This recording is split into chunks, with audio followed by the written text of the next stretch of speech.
New York City, a city that has always been a gateway to life for immigrants from all around the world because of its abundant and unparalleled job opportunities and the wide open arms that the metropolis has always extended to those from faraway lands who have crossed into its borders.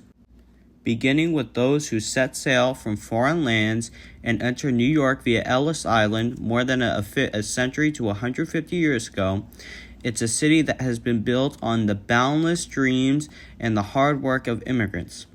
However, during the past few years, New York City has had to open its arms wider than ever given the large number of immigrants who have arrived in New York at the border via buses and planes.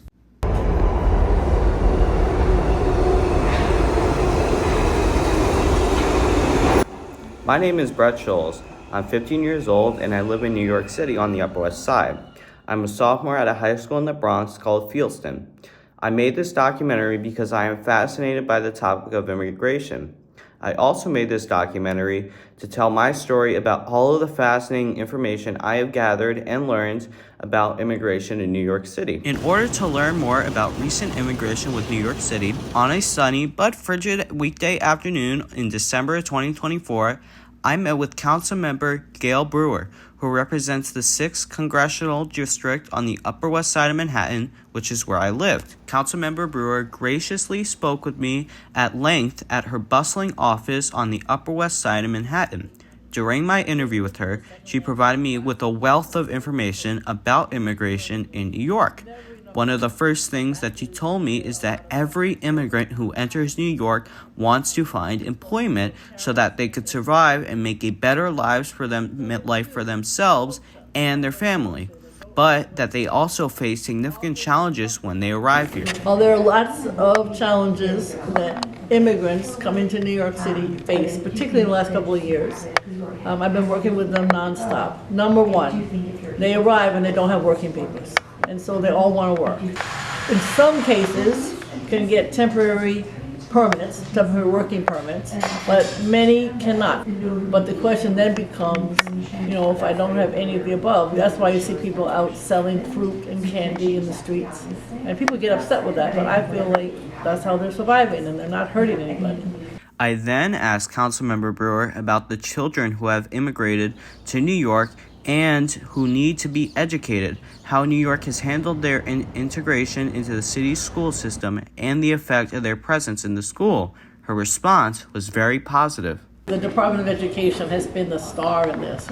First of all, they were pleased to have young people from different countries, particularly Spanish speaking, because a lot of the schools were underpopulated after the pandemic.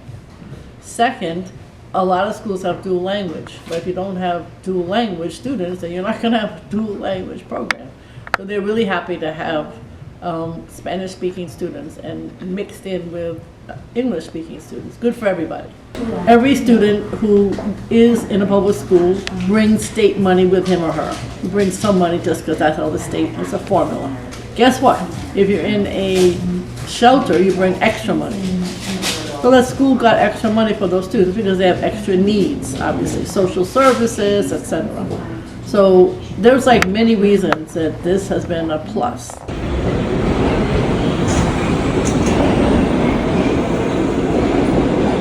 As for my volunteer experience, in an effort to make a difference in the lives of immigrants in the summer of 2024 and 2025, I volunteered at St. Paul and St. Andrew's United Methodist Church, a progressive church on the Upper West Side of Manhattan. For years, I had passed by the church since it's located close to my home, but barely ever noticed it. And certainly, I never could have imagined what magical things take place inside it. In July and of August, and for months thereafter, I had the amazing opportunity to find out. That summer, I volunteered at St. Paul and St. Andrew's Church during what it aptly calls Miracle Mondays. I was told that the church came up with the name because of the real-life miracles that would happen there on these days of volunteerism. Specifically, each Monday during the summer, for a handful of hours in the morning, members of the communities descended on the church to perform different tasks, all in which were to help the newly arrived immigrants experience the smoothest transition as possible into their new lives in New York City. I was fortunate enough to be able to speak with Pastor Andrea of the St. Paul and St. Andrew's Church for this film so that I could learn more on its remarkable volunteer work that it provides to help immigrants. She started off by talking to me about Miracle Mondays. Our Miracle Mondays resource fair happened almost every Monday here in the sanctuary of the church from 9 in the morning until 11 in the morning. And we typically welcome in around 100 adults with their children. And throughout the course of the 2 hours, we have various mutual aid organizations here, legal aid organizations, volunteers that help. We have a whole clothing closet where folks can go and shop for whatever clothing they or their families might need. We have a hospitality table where we serve breakfast every morning. We have a corner in the back of the sanctuary, crafts and games and toys for children that has actually recently expanded. There's a whole jewelry making station with women from the Upper West Side community who had jewelry making as a hobby and brought these things into the space. So that's been a really fun thing. Yeah, so that's Miracle Mondays, and I think that people... Since I was intrigued by the title Miracle Mondays, I asked Pastor Andrea how the church came up with the name and received such a heartwarming response.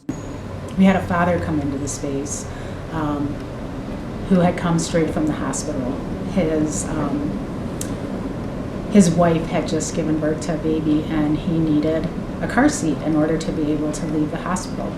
We didn't have any car seats that day, and within 2 minutes, while he was asking for this, a mother walked in off the street with a car seat to donate.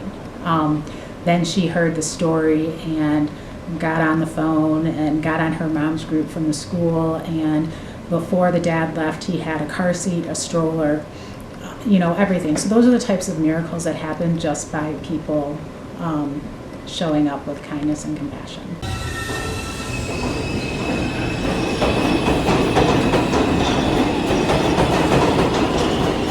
For the final interview for this documentary, on a Sunday afternoon in December of 2024, I met with Gina Cerrito, a project manager for the Jewish Community Center, or JCC, on the Upper West Side of Manhattan, who told me all about the JCC's volunteer efforts to help immigrants who have newly arrived in New York City acclimate to their new lives in this city.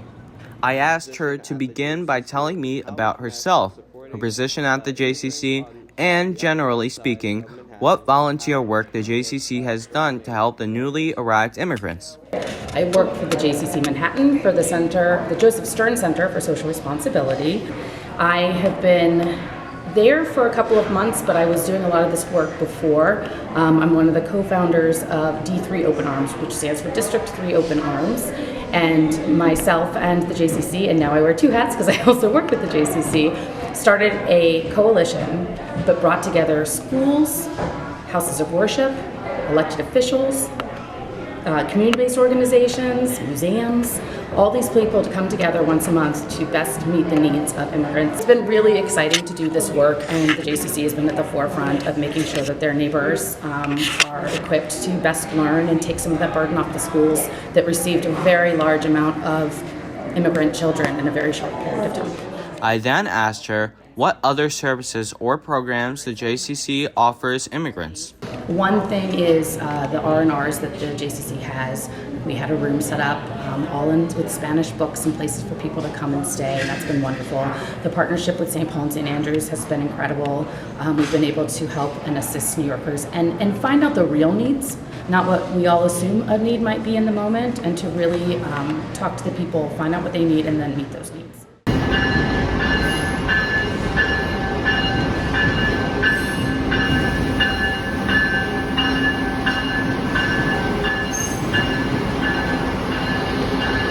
In a city home to over 8 million stories, the voices of people like Councilmember Gail Brewer, Pastor Andrea, and Gina Cerrito rise above with a message that is loud and clear: New Yorkers show up.